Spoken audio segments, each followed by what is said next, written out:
शाजिया इल्मी हमारे साथ जुड़ेंगी भारतीय जनता पार्टी की तरफ से अपनी बात रखने के लिए। प्रियंका गुप्ता कांग्रेस की प्रवक्ता हैं, हमको इस चर्चा में ज्वाइन कर रही हैं। घनश्याम तिवारी जी भी हमारे साथ जुड़ रहे हैं, समाजवादी पार्टी की तरफ से अपनी बात को रखेंगे। और हर्षवर्धन त्रिपाठी भी हमको ज्वाइन कर रहे हैं, वरिष्ठ पत्रकार हैं और वो अपना नजरिया इस पूरे मामले में हमारे सामने रखेंगे। लेकिन आज जो बातें और कई बातें तो कहानी के माध्यम से भी राहुल गांधी उनके जीवन में जो कुछ बीता उसके माध्यम से ही बताने की कोशिश कर रहे थे, लेकिन उसको पाया गया कि वो सदन की गरिमा के अनुरूप नहीं है, इसलिए स्पीकर ने कई बार टोका भी। क्या वाकई सरकार पूरे साफ नियत के साथ कुछ करना चाह रही है और क्या विपक्ष उस राह का रोड़ा है? On May 9th, be part of history. Chinmaya Gita Samarpanam, a global Guinness World Record official attempt. Together, join online and let's chant Gita chapter 15, just 20 verses, simply read from the screen. Don't wait, register today. या असल में सरकार जो कर रही है उसमें सामने उसने जो चेहरा रखा है वो इस बात का रखा है कि हम महिलाओं की सशक्तिकरण के लिए, उत्थान के लिए कुछ करना चाह रहे हैं, लेकिन विपक्ष ऐसा होने देना नहीं चाहता। इसको कैसे देखा जाए? प्रियंका गुप्ता, पहले तो आपसे समझना चाहते हैं, इस बात को लेकर सख्त ऐतराज हुआ कि सदन की एक तो मुद्दे पर बात नहीं हो रही थी और सदन की गरिमा के अनुरूप बातें नहीं कही जा रही थी, ऐसा कहा गया।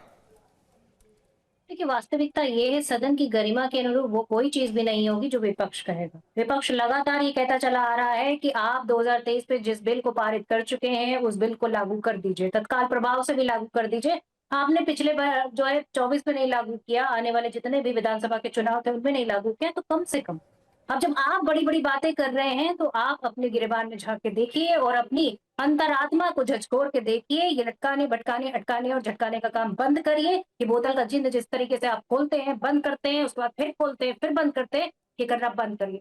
आप इस देश की महिलाओं के साथ अन्याय कर रहे हैं और उनका हक आप मार कर बैठे हैं। उसको उसके ऊपर जिस तरीके से आपने एक पूरी तरीके से बैन लगा रखा है, उसको कम से कम इतनी शर्मिंदगी रखिए कि आज उसको लागू कर दीजिए। वास्तविकता ये, जो बिल लागू करने की बात आती है तो इधर उधर की जो है ना, बगली झांकते हुए घूमते। आज बात ये है कि आप बिल लागू कर दीजिए, पर नहीं, बिल तभी लागू करेंगे जब प्रसीमन होगा, जब उसका जो है जनगणना होगी। अब जब जनगणना की बात आती है तो कहते 2011 में जो जनगणना हुई थी उसी के आधार पर लागू कर देंगे। अरे भाई, क्यों लागू कर देंगे? अच्छा ठीक है, अगर आपको लागू करनी थी तो फिर आपने पहले ही क्यों नहीं कर दी? 2023 में जब ये बिल पास हो गया था, पारित हो गया था, तब फिर आपने क्यों नहीं की? सवालों के जवाब भारतीय जनता पार्टी के पास नहीं है और इन सवालों के जवाब देने पड़ेंगे। आपको इस देश की जनता को मूर्ख बनाना बंद करिए, क्योंकि जो परसीमन आप करना चाहते हैं उसमें जितने भी छोटे राज्य, साउथ के राज्य, उनका नुकसान हो रहा है।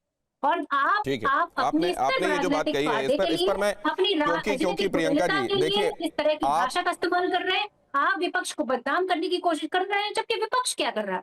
विपक्ष तो 2011 में ये बिल ला चुका है और कांग्रेस पार्टी 2013 में ये राज्यसभा में पास भी कर चुकी है। और मैं सिर्फ यही नहीं कहूंगी, कांग्रेस पार्टी ने पंचायत के चुनाव में महिलाओं को 33% आरक्षण भी दिया। शाजिया इल्मी हमारे साथ जुड़ गई हैं। शाजिया इल्मी, और इसके ओपनिंग रिमार्क्स में नटशल में प्रियंका जी आपने बातें अपनी कह दी, आपने नियत पर ही सवाल उठा दिए हैं। यहाँ तो नियत पर ही सवाल उठ रहे हैं। शाजिया इल्मी, महिलाओं का भला करना ये असल में मकसद नहीं है, अपना चुनावी गुणागणित सही करना मकसद है। नमस्कार और आदाब दिनेश जी, आप और सारे जो पैनलिस्ट बैठे हैं और आपके जो भी दर्शक हैं जो आपके प्रोग्राम को देख रहे हैं, तो वो देख भी रहे हैं और समझ भी रहे हैं कि क्या हो रहा है।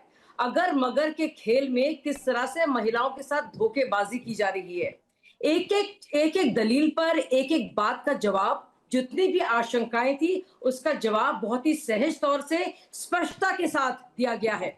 क्यों जरूरी है लाना इस वक्त? लेकिन आप देखिए, ओबीसी विद इन ओबीसी या कोटा विद इन कोटा की बात अगर राहुल गांधी जी कर रहे हैं और इसका अगर हवाला दे रहे हैं, तो आप इनसे ये पूछिए कि इन्होंने क्या किया था जब 98 में 99 में लगातार 5 बार ये लेकर आए थे, तो उसका क्या हुआ था? इनका जो कानून था वो तो पारित भी हो गया था राज्यसभा में, तो लोकसभा में क्यों अटका? क्या कह रही थी तब आरजेडी, तब क्या कह रहे थे समाजवादी पार्टी के लोग? मुझे बोलने दीजिए। आप, दुनिया जानती क्या हुआ। हम लोग ने ना सिर्फ इसको कवर किया है बल्कि इस पर आर्टिकल्स लिखे भी हैं, तो ये असलियत है इनकी। अब जब ये हो रहा है तो इनको क्या दिक्कत है? एक बार शाजिया बोल लें, उसके बाद आपके जो पॉइंट्स होंगे उठाइएगा। वो बीच में नहीं बोल रही थी, प्लीज।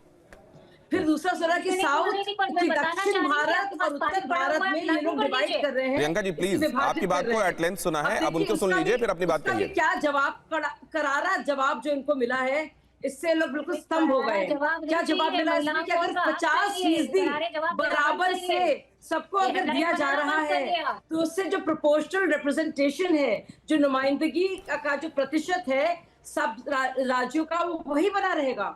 अगर 4 जो साउथ के स्टेट्स हैं, अगर उनका 23% है तो वो 23, आप चुप हो जाइए मैडम। ये शाजिया आपने एक महत्वपूर्ण बात कही है। प्रियंका जी आपके पास आते हैं। प्रियंका जी मेरा निवेदन, ये तीसरी बार निवेदन कर रहा हूं मैं, प्रियंका जी प्लीज मेरी बात सुनिए कि जब आप बोल रही थी किसी और ने नहीं बोला, उसी तरीके से आप भी सुन लीजिए, फिर अपनी बातें कहिएगा। बीच में बोलेंगी तो प्रियंका जी ये निवेदन आपके कान तक पहुंच रहा है क्या? एक सेकंड शाजिया जी, एक सेकंड। मैं घनश्याम तिवारी जी के पास अभी जाना चाहता हूं ताकि आप लोग तब तक थोड़ा सा टाइम आप लोगों को सेटल हो जाने के लिए मिल जाए। घनश्याम तिवारी जी, ये क्या ये बड़े सारे इफ बट किंतु परंतु लगाकर एक नेक नियत और जो लॉन्ग ड्यू है महिलाओं की तरफ वो करने की सरकार कोशिश कर रही है और उसको रोका जा रहा है क्या? नमस्कार आपको, दर्शकों को और को पैनलिस्ट को। 3 बातें अहम हैं। पहली बात, अगर आप कल के प्रधानमंत्री की स्पीच को उठाइए और किसी भी प्लेटफॉर्म पे दीजिए, एआई के प्लेटफॉर्म पे दीजिए, खुद से पढ़ लीजिए और अक्टूबर 2023 की स्पीच को उठाइए, लगभग दोनों स्पीच सेम है। जो प्रवचन कल दिया गया वो अक्टूबर 2023 में भी दिया गया, बस परिसीमन शब्द मिसिंग था। तो प्रधानमंत्री जी के चेहरे से अगर आप ये महिला रिजर्वेशन वाला जो नकाब हटा दीजिए और टेलीप्रॉम्प्टर हटा दीजिए, तो असली इस मेकअप के बगैर जो इस बिल का चेहरा है वो सामने आता है।